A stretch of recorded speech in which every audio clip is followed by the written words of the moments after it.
Kita punya 10 mahasiswa kedokteran Wow. di Untirta. Itu full mulai dari uang pertama sampai uang semesterannya dibayar oleh pemerintah Kabupaten Serang. Ya uang pertamanya kan untuk masuk ke Untirta ya beberapa tahun yang lalu sekitar 125 jutaan. Itu satu angkatan dia yang paling pinter di UI loh. Wow. Di UI paling pinter dia anaknya. IP-nya 4 kemarin terakhir. Wah, sempurna dong itu ya. IP-nya 4. Gila kan? Makanya kita tidak mau menitip-nitipkan orang dan segala macam. Udah seleksi aja. Gini, ini kan kondisi dalam posisi darurat. Ya. Jadi kalau bicara kurang efektif, ya dibandingkan dengan pembelajaran tatap muka yang full, ya pasti akan ada perbedaan.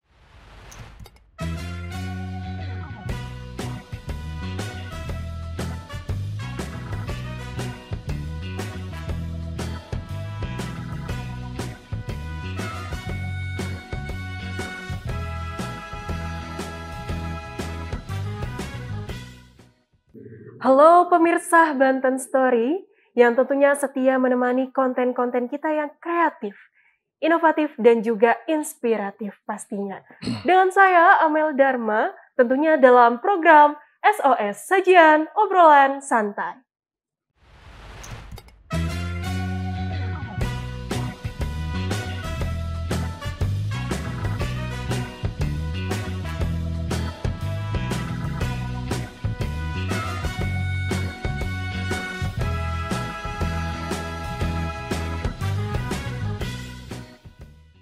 Kembali lagi bersama saya Amel Dharma pastinya dalam program Sajian Obrolan Santai. Pemirsa, pandemi COVID-19 telah berdampak kepada sektor pendidikan di tanah air. Sehingga pembelajaran jarak jauh atau bisa kita sebut PJJ mau tidak mau harus diberlakukan demi menekan angka penularan virus corona. Kendati demikian, banyak yang menilai pembelajaran dari rumah kurang efektif dibandingkan pembelajaran tatap muka atau bisa kita singkat sebagai PTM. Saat wacana PTM diapungkan, ternyata corona terus melonjak dari mutasi virus corona Delta hingga saat ini ke virus Omicron. Dengan itu, kita akan ngobrol-ngobrol santai dengan narasumber yang sangat luar biasa. Beliau ini selaku Kepala Dinas Pendidikan dan Budaya Kabupaten Serang, yaitu Bapak Asep Nugraha Jaya yang telah bergabung bersama saya di sini. Halo Bapak. Halo, selamat pagi. Selamat pagi Bapak, gimana kabarnya Pak? Alhamdulillah, hari ini insya Allah sehat. Ya, semua mudah-mudahan bisa terkendali lah untuk hal-hal yang berkaitan dengan kondisi fisik. Insya Allah. Amin. Ya. Tapi tadi gimana kegiatan? Lancar Pak? Tadi pagi sudah diawali dengan kegiatan ada pertemuan ya, rutin dengan staf, dengan beberapa rekan yang lain juga, dan alhamdulillah sekarang saya bisa ketemu dengan Mbak Amel. Waduh, alhamdulillah. Selamat pagi Mbak Amel, Mbak Amel sehat juga ya? Iya, alhamdulillah Pak sehat, makanya kita bisa berbincang nih pada hari ini. Terima kasih. Boleh Pak untuk buka dulu maskernya, biar teman-teman nanti pada tahu nih gimana sih mukanya Pak Asep gitu ya. Awet muda ya Pak ya? Boleh. Tapi sudah vaksin pastinya Pak ya? Sudah, saya sudah vaksin 3 kali. Wow. Sudah vaksin pertama, kedua, dan kemarin sudah vaksin booster. Alhamdulillah. Alhamdulillah. Mudah-mudahan itu menjadi ikhtiar untuk kesehatan kita. Menyesuaikan dengan protap yang saat ini memang sedang in. Ya, itu barangkali. Kan saat ini Pak, pandemi kan naik lagi nih ya, apalagi ada varian virus terbaru itu ya, Omicron gitu ya, apa jangan-jangan nanti ada Bapak Kron gitu ya, ini Omicron gitu. Itu jadi gimana tuh Pak situasi terkini pendidikan di Kabupaten Serang pada saat pandemi? Pada dasarnya khusus untuk Kabupaten Serang, layanan pendidikan tetap berjalan Mbak Amel. Karena bagaimanapun juga ini kan pendidikan ini kan menjadi kebutuhan, bukan hanya keinginan, tapi kebutuhan masyarakat. Dan kebutuhan ini harus bisa dipenuhi, seperti kebutuhan-kebutuhan yang lainnya. Hanya permasalahannya, di tengah-tengah pandemi seperti ini, kita sudah berupaya semaksimal mungkin untuk menyesuaikan ke hal-hal yang berkaitan dengan bagaimana protap. Ini protap COVID dalam proses pembelajaran itu benar-benar bisa dilakukan. Mulai dari bagaimana sekolah harus mengkondisikan hal-hal yang berkait dengan fasilitas. Fasilitas sekolah itu harus benar-benar dimaksimalkan. Ya tentunya juga kalau sudah bicara fasilitas ini berkait ke hal-hal yang ada hubungannya dengan sarana prasarana. Apakah itu tempat cuci tangan, terus hand sanitizer, dan ada fasilitas-fasilitas yang lain juga yang harus ditanggung oleh pribadi. Misalnya masker. Ya. Wajib menggunakan masker. Setiap personil pendidikan, yang namanya personil pendidikan itu terdiri dari, kalau di sekolah, kalau di satuan pendidikan, itu kan kepala sekolah, guru, siswa, itu personil pendidikan. Wajib semuanya menggunakan masker. Hanya permasalahannya, masker ini kan menjadi barang yang tentunya juga bisa dibilang akan membuat nyaman dan tidak nyaman. Tinggal bagaimana nanti kedisiplinan di masing-masing personil yang tentunya harus muncul dari pribadi dan juga harus diawasi oleh semua pihak. Saya pikir seperti itu. Kalau untuk sistem pembelajarannya sendiri pada saat COVID naik seperti ini gimana tuh, Pak? Sistem pembelajaran itu diatur sedemikian rupa. Kita mengacu pada keputusan bersama 4 menteri. Di situ ada penuangan, kajian, dan keputusan dari Menteri Dalam Negeri, Menteri Pendidikan dan Kebudayaan, Menteri Kesehatan, dan Menteri Agama yang mengatur proses pembelajaran di satuan pendidikan. Bahwa setiap satuan pendidikan bisa melaksanakan proses pembelajaran yang tentunya diatur dalam koridor pembelajaran tatap muka terbatas. Ada namanya terbatas, PTMT. Dan ini juga dikuatkan atau didasari oleh Inmendagri, Instruksi Menteri Dalam Negeri, yang keluar sudah berkali-kali. Ini nomornya yang terakhir saya lupa. Hanya di situ mengatur kalau di Inmendagri itu hal-hal yang berkaitan dengan bagaimana status daerah dalam tahap leveling pandeminya seperti apa. Ada level kedua, level ketiga, dan segala macam. Sehingga ini kita padukan dan proses pembelajaran tetap dilaksanakan. Misalnya kita melaksanakan proses pembelajaran tatap muka 50%. Itu sesuai dengan ketentuan yang ada dalam Inmendagri, bahwa di level 3 itu dapat dilakukan proses pembelajaran 50%, 50%. Seperti itu barangkali. Kalau untuk saat ini, Pak, dengan virus terbaru ya Omikron, itu tetap pembelajarannya tatap muka 50% atau memang sekarang udah di rumah semua tuh? Pada dasarnya kita tetap menerapkan proses pembelajaran tatap muka 50%. Jadi 50% itu manakala ada siswa dalam satu kelas, di satu sekolah, itu misalnya kelas 4, itu jumlah sisanya ada 40 anak. Maka 50% hari ini, 50% lagi besok. Dan seperti itu terus ke kelas-kelas yang lainnya. Dan ini berlaku juga untuk SMP, demikian. Sehingga memang ini akan berdampak pada tugas guru yang harus melakukan double pembelajaran barangkali.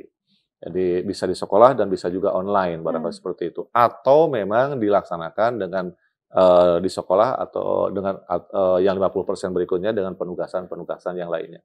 Ini kaidah formalnya seperti itu. Dalam praktisnya di lapangan, ya tentunya juga menyesuaikan dengan kaidah formalnya. Demikian barangkali. Tapi memang kalau seperti itu sebenarnya kurang efektif ya Pak. Cuma kan mau nggak mau ya harus diterapkan. Betul. Jadi begini, ini kan kondisi dalam posisi darurat. Ya. Jadi kalau bicara kurang efektif, ya dibandingkan dengan pembelajaran tatap muka yang full, ya pasti akan ada perbedaan. Tetapi lagi-lagi karena ini sifatnya layanan, pemenuhan kebutuhan, harus dilaksanakan. Sehingga anak tidak lost learning. Jadi lost learning itu, ini kondisi di mana siswa tidak bisa melakukan proses pembelajaran dimanapun. Ya kan? Nah sekarang permasalahannya kan yang dirasakan oleh semua masyarakat, anak itu kalau benar-benar ditutup pembelajaran di sekolah, dan dipercayakan penuh kepada anak dan katakanlah orang tuanya di rumah, barangkali ada item-item yang bisa kehilangan dari sisi proses pembelajaran. Pertama, anak kurang terkontrol dalam posisi proses belajar formal seperti di kelas. Terus lagi konteks sosialnya juga akan makin berkurang, karena kan beda ya, aktivitas bermain di lingkungan dengan aktivitas yang dilakukan di sekolah juga seperti demikian. Jadi kalau bicara efektivitas atau efisiensi memang tidak bisa dibandingkan dengan kondisi yang normal. Pasti akan ada perbedaan. Tetapi dalam kondisi seperti apapun, proses pembelajaran kita upayakan maksimal. Jadi seperti itu.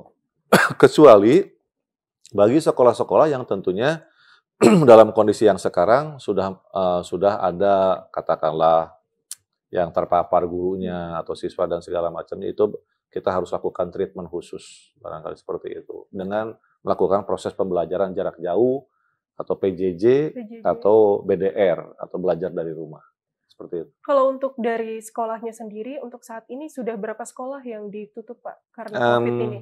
Ya, untuk SD kemarin saya sudah mendapatkan laporan sudah ada 4 sekolah. Artinya ditutup itu aktivitas pembelajaran di sekolahnya. Pembelajaran di rumah tetap harus dilaksanakan dan itu muatannya tetap menjadi bagian dari tanggung jawab teman-teman guru yang ada di sekolah. Nah, untuk SMP sudah ada 18 sekolah. Wow.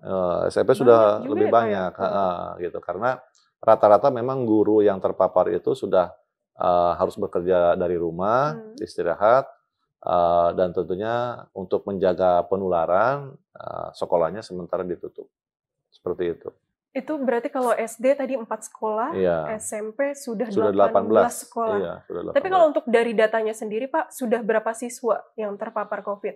Ya, yang saya terima sampai hari inilah katakanlah ya, harus sampai hari ini tanggal 16, ini 16 ya? 16 ini Februari, ada 1 siswa sih. Kalau siswa, 1 siswa yang terpapar, siswa SD di Kecamatan Ciruas. Nah, untuk gurunya, untuk guru SD kemarin saya mendapatkan laporan kurang lebih ada 7 orang, ya kan? Kecamatan Carenang, Ciruas, terus Kramat Watu, gitu kan. Terus kalau yang SMP, saya belum mendapatkan laporan ada SD yang terpapar, anak siswa, maksudnya siswa yang terpapar, tapi guru-gurunya memang rata-rata yang terpapar ada di gurunya. Seperti itu. Kalau untuk yang terpapar seperti itu, seperti guru atau siswa itu ada perhatian khusus nggak sih Pak? Ya justru itu perhatian khusus yang kita berikan itu adalah fasilitasi mereka harus melakukan pembelajaran dari rumah atau PJJ, ya kan? Dari sisi yang lainnya tentunya itu menjadi bagian yang harus mereka perhatikan masing-masing, gitu. Tadi kan kita sempat bahas soal PTM yang 50% ya Pak ya? Iya. Itu apa tantangan dari pendidikan di Serang saat ini, terutama terkait koneksi internet gitu? Apa upaya yang dilakukan? Ya, pembelajaran tatap muka yang 50%. Iya, dan juga yang 50% secara online? Iya, ya artinya memang ini kita bisa rasakan dari hal-hal yang berkaitan dengan fasilitas penunjang, ya kan? Nah, kalau misalnya pembelajaran tatap muka yang 50% itu pure hanya menggunakan online, ya tentunya juga ini harus ada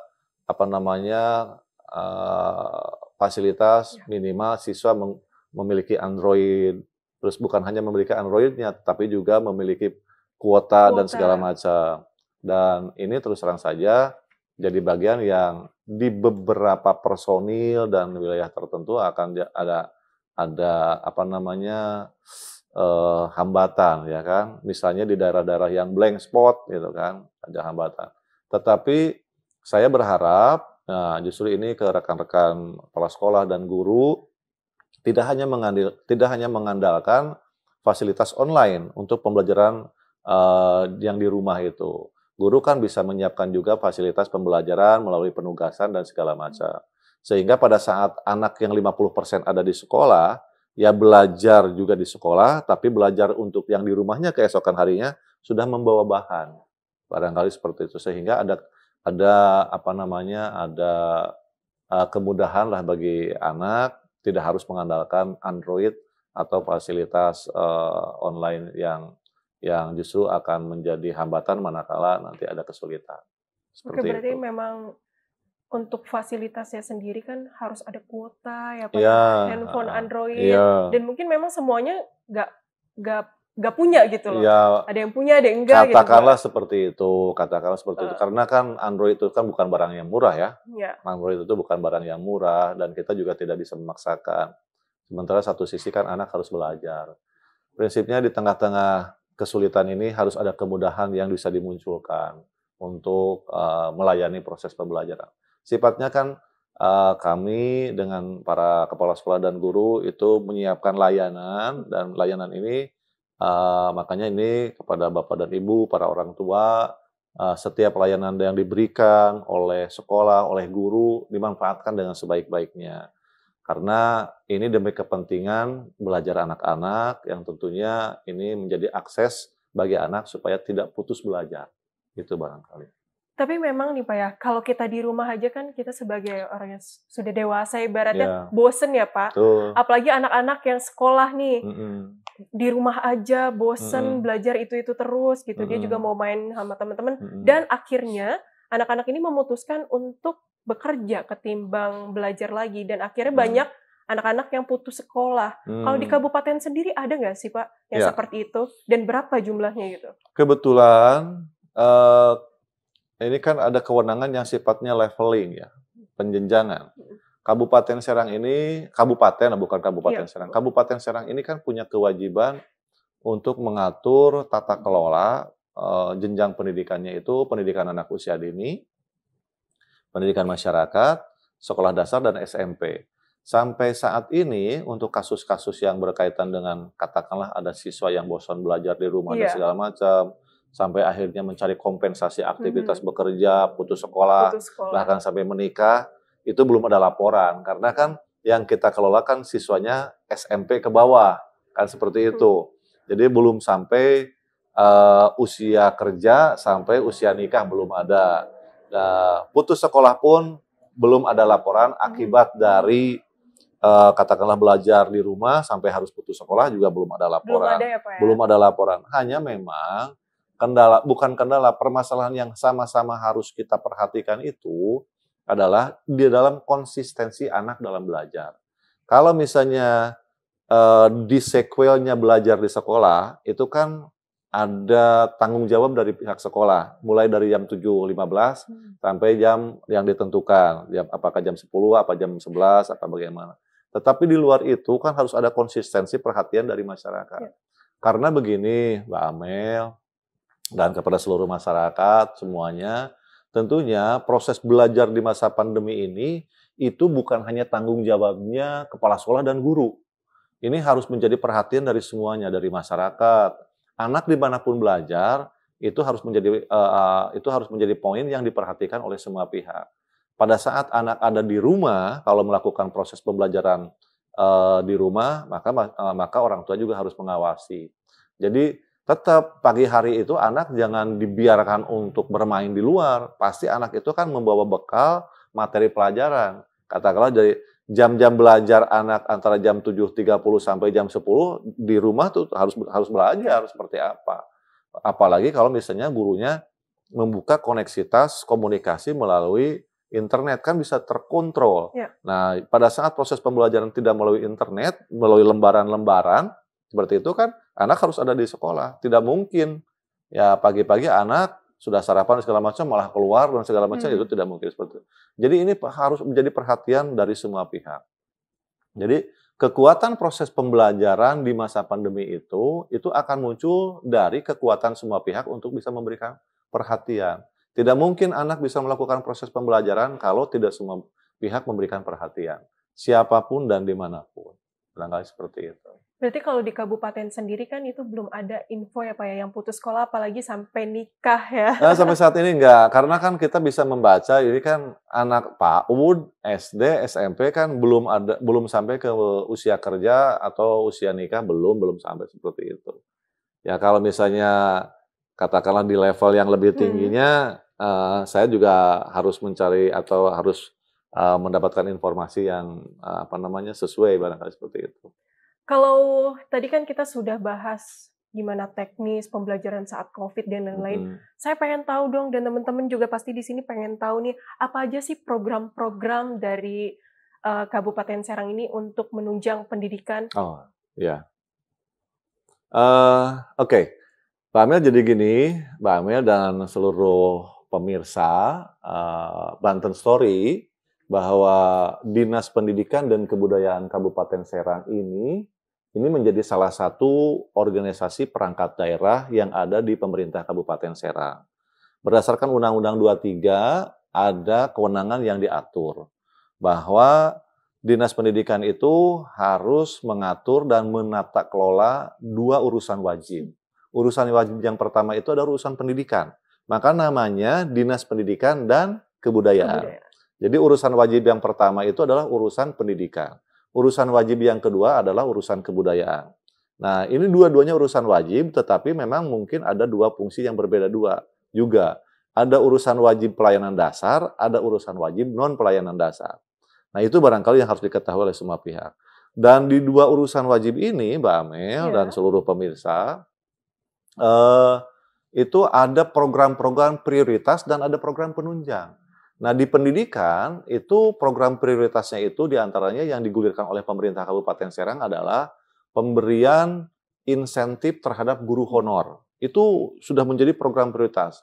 Bahwa sepanjang RPJMD atau Rencana Pembangunan Jangka Menengah Daerah ini digelar dengan kepemimpinan dari Bupati Ibu Haja Ratu Tatu Hasana dengan Pak Panji Tirtayase ini dilaksanakan, maka Dinas Pendidikan wajib mengalokasikan anggaran untuk insentif guru ya, guru SD dan SMP. Siapa guru yang mana? Guru honor, guru yang non ASN. Karena memang guru non ASN ini mendapatkan honornya dari dana BOS, maka diberikan insentif dari dana APBD. Jadi guru PAUD juga demikian.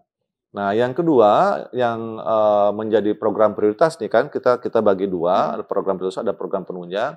Jadi program prioritas yang kedua adalah insentif bagi guru ngaji.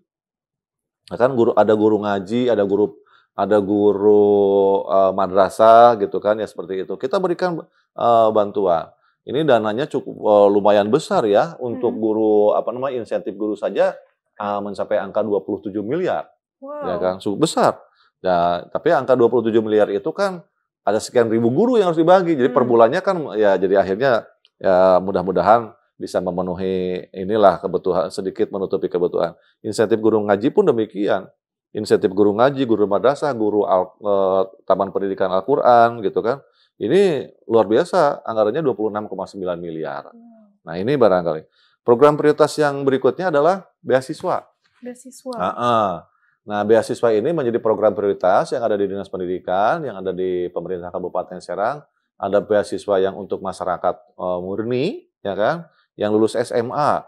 Ya, kita berikan beasiswa tuh, kalau memang yang bersangkutan punya kelayakan dan dalam kategori yang harus dibantu. Kita punya 10 mahasiswa kedokteran di Untirta.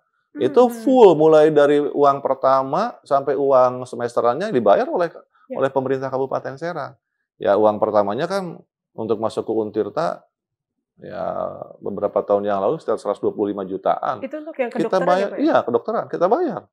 Kita bayar SPP-nya per semester itu 25 juta ya, berapa? Kita bayar juga.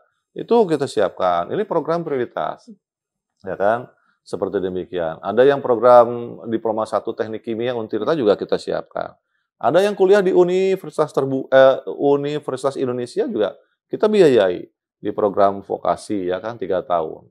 Ya sudah berapa orang ya? 13, 7 dengan 6 lumayan sudah 3 tahun ini sudah cukup banyak. Jadi itu program beasiswa seperti itu. Belum lagi ya karena kita ngurus anak SD dan SMP, ada beasiswa juga untuk SD dan SMP. Ada juga beasiswa untuk guru PAUD. Guru PAUD. Karena kita berpikir ngajar di PAUD itu kan tidak seperti ngasuh ya. Harus pakai ilmu. Maka kita siapkan anggarannya. Kita sudah ada yang lulus tuh 321 orang. Untuk guru PAUD. Di kabupaten? Di Kabupaten Serang. Dari program beasiswa. Dimulai dari 2017, selesai 2021 kemarin sudah lulus. Nah, masuk lagi sekarang 350 orang. Tahun ini kita tambah lagi 22 orang. Insya Allah itu akan mengikuti program pendidikan beasiswa untuk guru PAUD. Dan kita sebar di beberapa perguruan tinggi. Kita biayai. Dari APBD maksudnya. Itu jadi program prioritas seperti itu. Nah, selanjutnya ada di program prioritas yang lain karena nomenklaturnya ada pendidikan dan kebudayaan. Nah, hal-hal yang berkaitan dengan pengelolaan budaya daerah juga kita siapkan anggaran, tentunya ada di bidang budaya. Nah, itu yang tentunya menjadi program prioritas. Program prioritas yang lainnya tentunya juga yang berkaitan dengan sarana fisik lah, barangkali seperti itu. Rehabilitasi sekolah, terus lagi pembangunan ruang kelas baru. Hanya yang harus saya sampaikan, mohon maaf ini pada seluruh pemirsa, yang harus saya sampaikan bahwa kita punya program, tapi kita juga banyak kekurangan anggaran. Jadi bagaikan kita seperti beginilah. Jadi ngurus pemerintahan itu seperti juga kita ngurus kebutuhan sendiri. Kita pengen beli anu, kita punya program beli anu, punya cita-cita anu, tapi uang kita yang ada di dompet itu kurang gitu kan. Seperti demikian. Jadi makanya kita atur lah mana dulu gitu. Misalnya ini rehab, sekolah ini belum direhab nih Pak, sekolah ini belum dibangun. Ya kita bertahap gitu karena memang banyak kebutuhan, uangnya terbatas. Barangkali seperti itu, Mbak Amel. Ya kalau untuk ngurus yang lain-lainnya, urusan gaji dan segala macam, saya pikir itu kan hal yang menjadi biasa rutin. Oke, seperti itu. Kalau untuk tadi kan ada tuh program-program beasiswa yang ke perguruan tinggi. Itu cara-caranya gimana sih, Pak?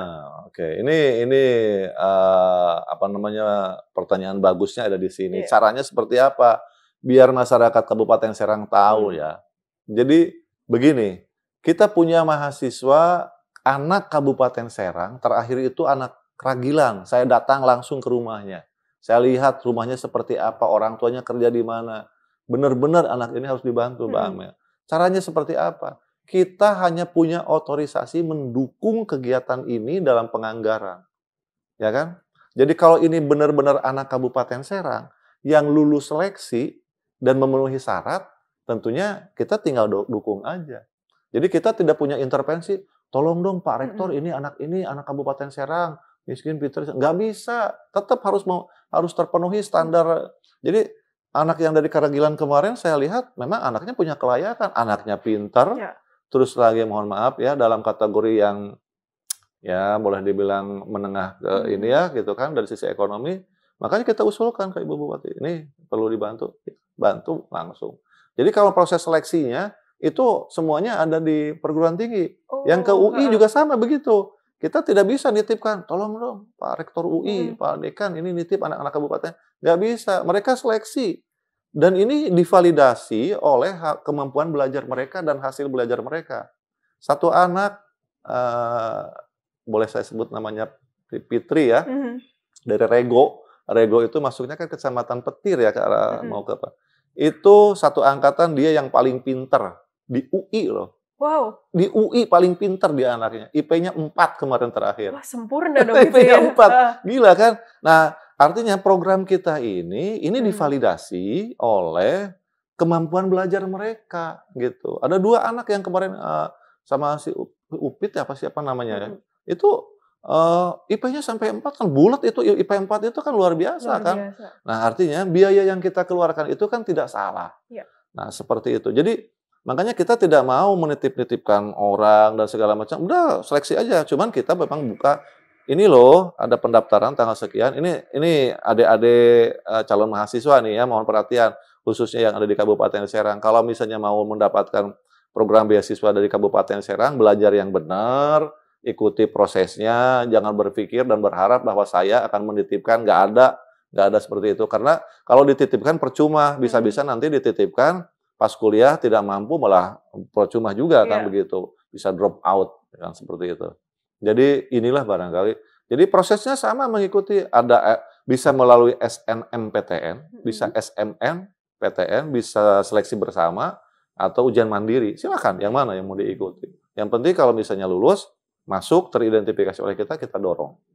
Dan kita juga tidak memaksakan. Kita pernah kondisikan beasiswa untuk Fakultas Kedokteran di Untirta, ada 2 anak dari Kabupaten Serang. Satu dari Keramat Watu, satu dari Kecamatan Ciomas. Anaknya lulus di kedokteran.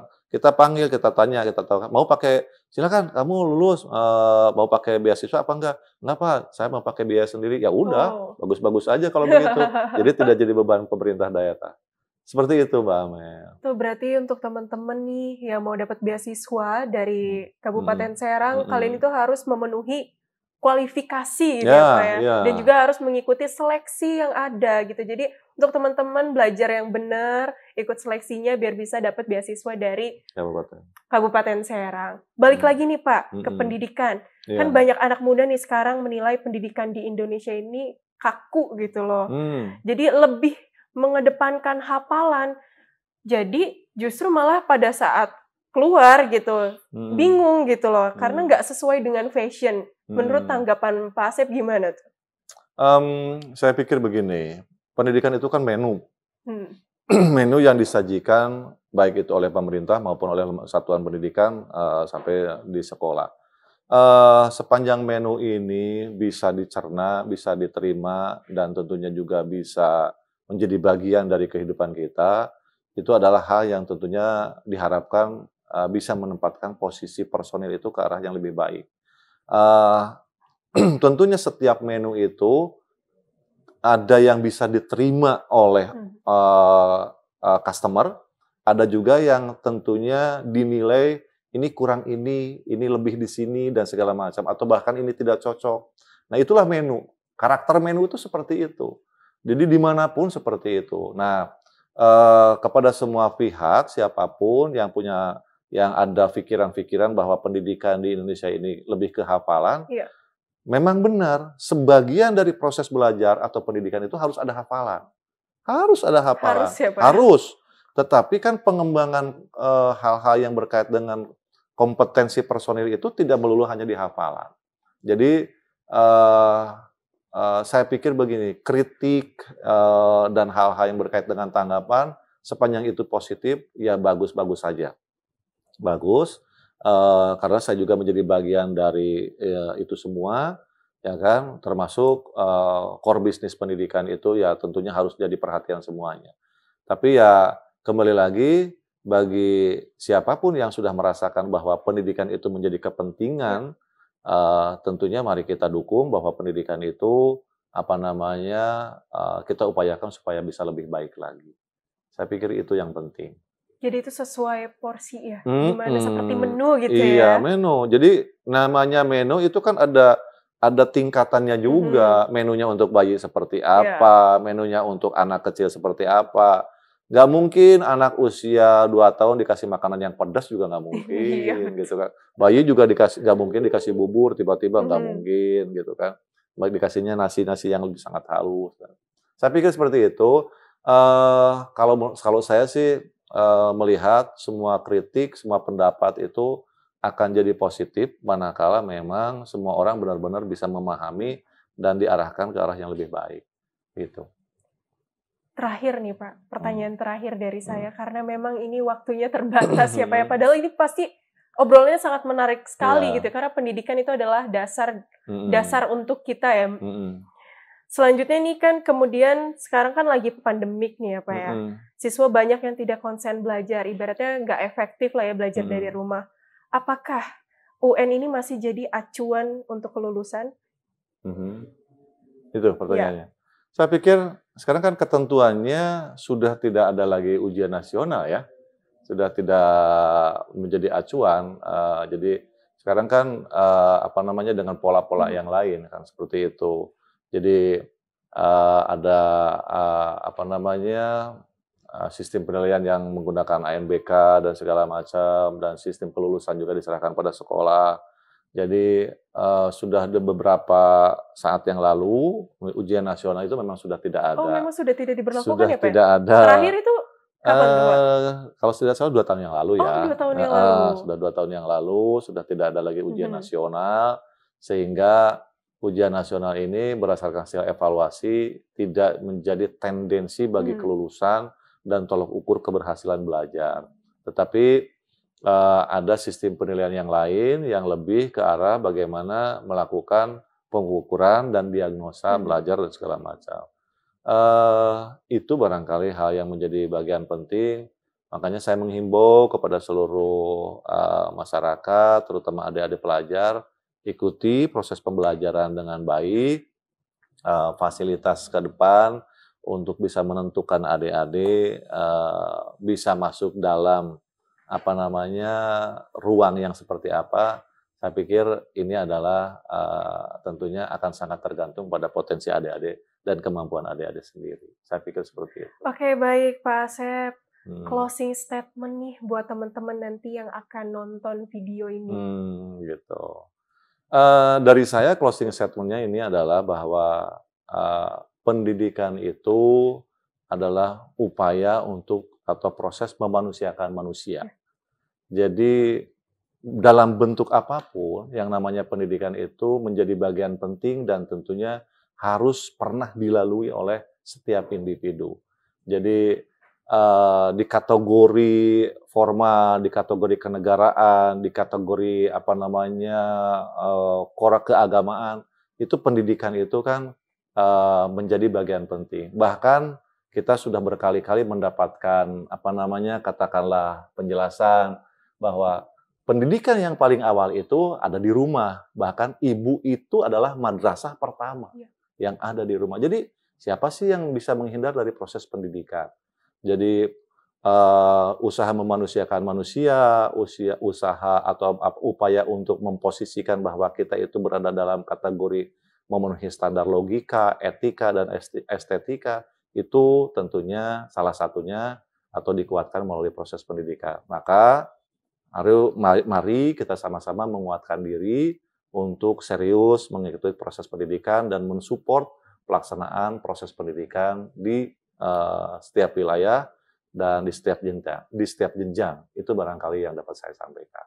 Oke, luar biasa sekali perbincangan kita kali ini. Nggak kerasa nih Pak, udah kurang lebih dari 30 menit nih. Sebenarnya ini adalah obrolan yang sangat menarik ya. Tadi apalagi ada aku underline tuh upaya memanusiakan manusia karena bahwa pendidikan itu adalah kebutuhan salah satu kebutuhan dasar ya Pak ya. Oke teman-teman, Banten Story, cukup sekian perbincangan kita atau talkshow kita kali ini bersama Bapak Asep selaku Kepala Kepala Dinas Pendidikan dan Budaya Kabupaten Serang. Luar biasa sekali, ini sangat menarik dan juga pastinya inspiratif dan juga bermanfaat bagi teman-teman.